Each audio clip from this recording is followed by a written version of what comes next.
Keesokan harinya, setelah Uncle Six merasa lebih baik, Kai mengajaknya untuk pergi mencari Wu Tanah. Namun sebelum itu, Kai menitipkan fragmen api kepada si Ji untuk diamankan sampai ia dan Uncle Six kembali.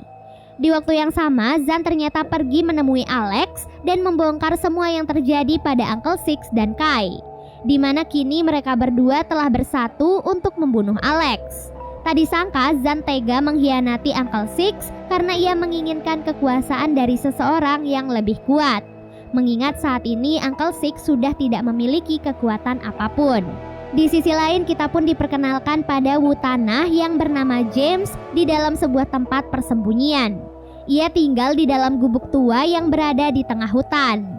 James saat itu menyandra seorang wanita yang diduga sedang berkemah di sekitar tempat tinggalnya. James berkata kalau ia harus segera mewarisi fragmen tanahnya pada seseorang karena saat ini ia sedang sekarat. Oleh sebab itulah ia meminta wanita itu untuk menjawab beberapa pertanyaannya sebagai tes sederhana untuk mengetahui apakah wanita itu layak atau tidak menjadi penggantinya. Tak lama kemudian James merasakan langkah seseorang yang berjalan ke arah rumahnya. Tak disangka orang itu adalah kekasih dari gadis yang ia culik yang saat itu sedang mencari kekasihnya. James pun membukakan pintu pada lelaki itu dan berkata kalau ia tidak melihat siapapun. Lelaki itu tampak tidak percaya pada James dan memaksa masuk. Alhasil James pun mempersilahkan lelaki itu masuk ke dalam rumahnya. Setelah selesai urusan dengan lelaki itu, James kembali menemui wanita sebelumnya.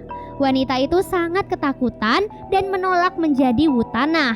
Alhasil James pun terpaksa melepaskan wanita itu dan mempersilahkannya untuk keluar.